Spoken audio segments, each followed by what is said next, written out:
cosa realmente era escucharlo a él. Entonces escucharlo a él era ir a un archivo suyo, porque él no tiró un papel en toda su vida. Entonces no tiró ningún papel y entonces había pues cosas, sus notas de plan P, preparar a no sé qué, evitar no sé cuántos.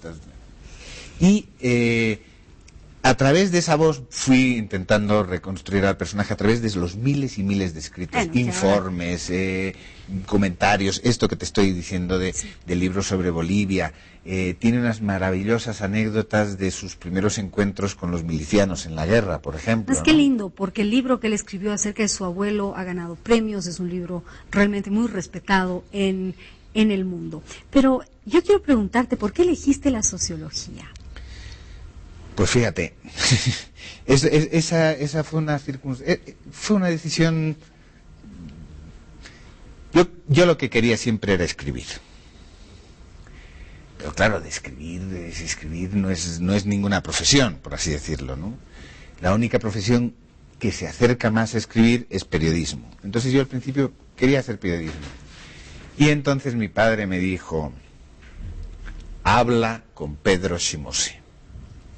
Pedro Simose, como sabéis, es un gran poeta boliviano pues era alguien que escribía y que mis padres conocían que escribía. Entonces yo quedé, me acuerdo, en una cafetería de Bravo Murillo en Madrid y le dije, bueno, yo lo que quiero escribir, tal. Y me dice, mira, escribir, pues ya tendrás tiempo para escribir. Y periodismo, el único problema que tiene es que en este momento la Facultad de Periodismo no es de las mejores. Entonces es mejor que hagas o historia del arte o filosofía o tal y luego te recicles al periodismo. Bueno. Y eso fue lo que hice.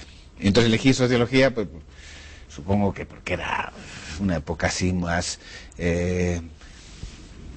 muy conflictivizada políticamente y decidí pues que eso me... Además que has sido docente de comunicación social por bastante tiempo. ¿Qué necesitarán saber las nuevas generaciones de comunicadores?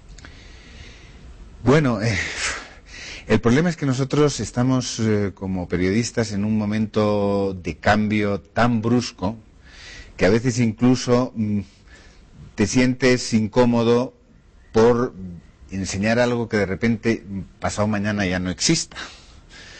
Y cuando quiero decir esto, quiero decir que, por ejemplo, el periodismo escrito pues está en una crisis gravísima, ¿no? El periódico en papel, hay quienes dicen que está viviendo sus últimas horas, hay otros que piensan que renacerá, ¿no? No sabemos muy bien qué va a pasar. ¿Qué crees tú?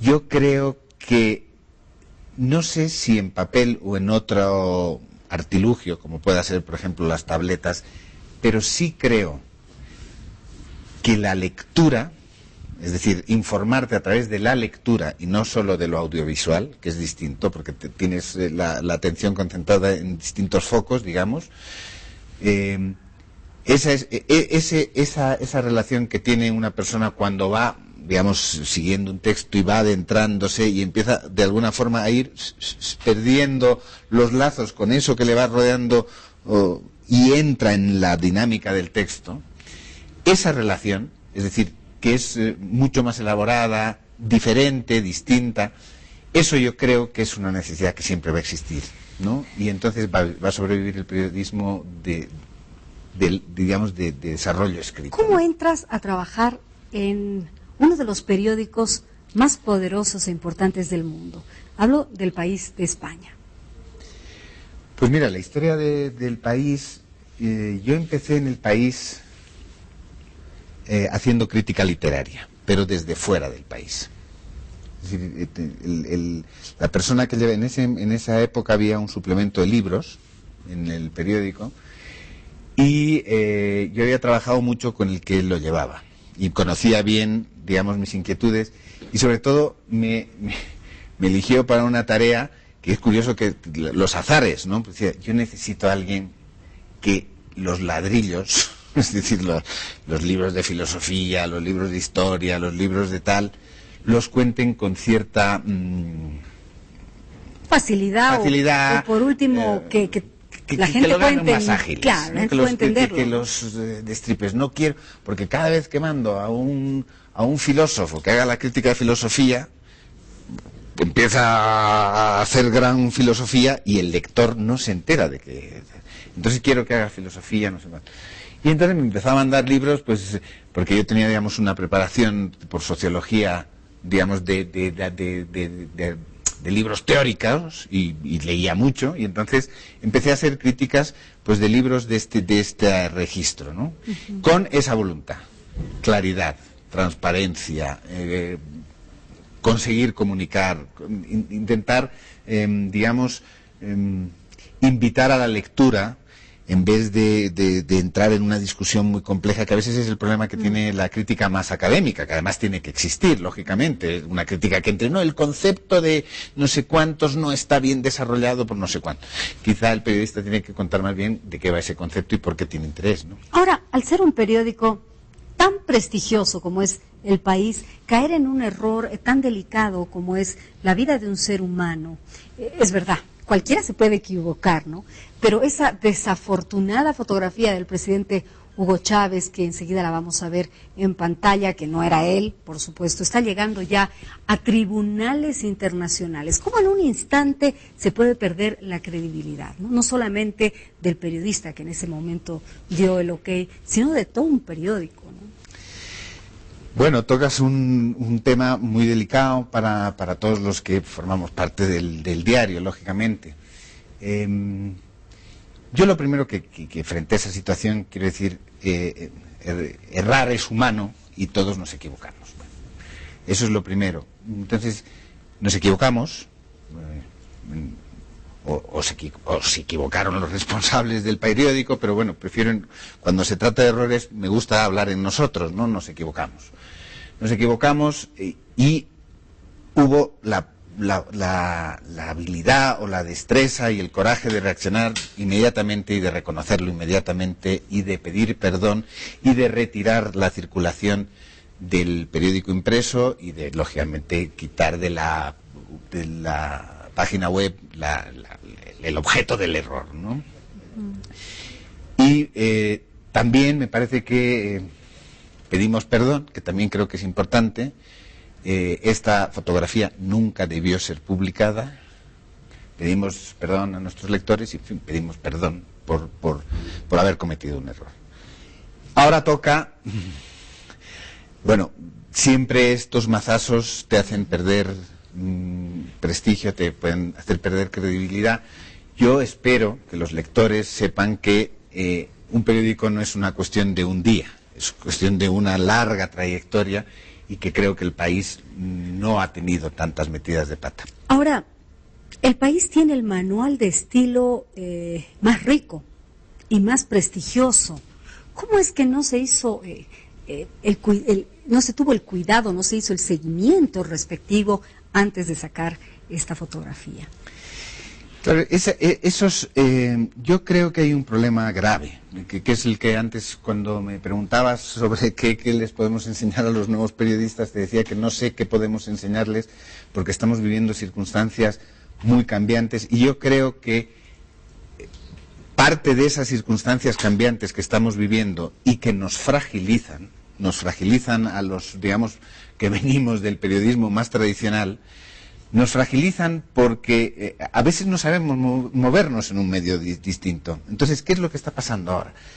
Las nuevas tecnologías, las redes sociales, la inminencia, el flujo permanente de la información, el tener que estar ahí, porque si no pierdes visibilidad.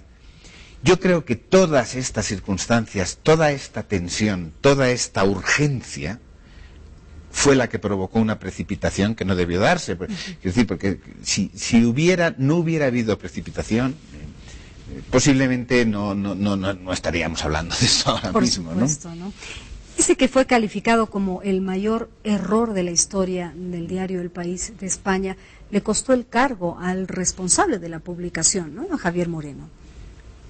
Bueno, ¿O no le costó el cargo? No, por el momento que yo sepa no. No sé si en estos días haya habido un cambio, pero no, en principio no ha sucedido tal cosa, salvo que esté mal informado. Bueno, y según tú, ¿qué manda en la actualidad en el periodismo? ¿Será la crónica, la crítica, el análisis, la entrevista? Quizá lo que empieza a mandar, digamos, ha puesto un poco tímidamente, ¿no? Es decir, lo que manda en el periodismo ahora es una mezcla de ya no puede ser un periodista hacer un periodismo demasiado, digamos, neutro, digamos, donde se borre la autoría del que cuenta la noticia. Yo creo que se combina, los géneros que están funcionando es donde la mirada del periodista y la información se funden un poco. ¿Por qué? Pues supongo que por la propia dinámica de los cambios, ¿no? Es decir, en la red hemos hablado de redes sociales, hemos hablado de Internet, hemos hablado de tal. El periodista ya no es un ser neutro que firma El País, como muchas veces firmábamos al principio, cuando las informaciones no eran demasiado elaboradas, se ponía simplemente El País, o cuando eran reelaboración de fuentes, así, digamos, de agenda, pues era El País. ¿Qué añade? Es decir, el nuevo periodismo añade un poco la marca, digamos, las huellas dactilares. Yo creo que eso es una marca del periodismo. Eso también explica que muchas informaciones aparezcan ahora con la carita del autor, ¿no? ¿En qué momento un periodista puede respirar hondo y calificarse como exitoso? ¿Cuando tiene las primicias? ¿Cuando es objetivo? ¿En qué momento? Pues me imagino que cada periodista tendrá su propio momento, ¿no? Porque supongo que también en la casa en esa casa que es el periódico hay talantes y maneras de trabajar muy distintas, y que justamente lo que da la riqueza al periódico es que confluyan todas esas juntas. Hay periodistas que lo que les encanta es estar en primera línea de fuego y sacando la noticia, y supongo que para ellos ese momento que tú dices es cuando han obtenido una primicia. Hay otros periodistas que en cambio lo que les interesa más es que todo eso que va llegando, elaborarlo mucho más y, digamos, publicar una información incontestable. Es decir, que nadie pueda... De repente esa persona se encontrará exitosa en ese momento. Claro.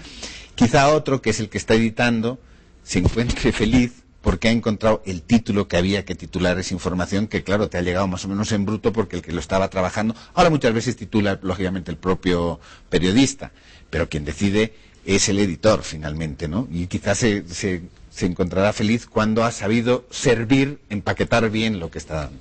Son muchas distintas formas de éxito, pero supongo que el éxito o la satisfacción más grande del periodista es, cuando su información contribuye a digamos, la sensación más profunda, ¿no? Es cuando su información contribuye a dar claves para que el lector, el ciudadano, el que vive en un país tenga mayores elementos para ser crítico, para ser libre.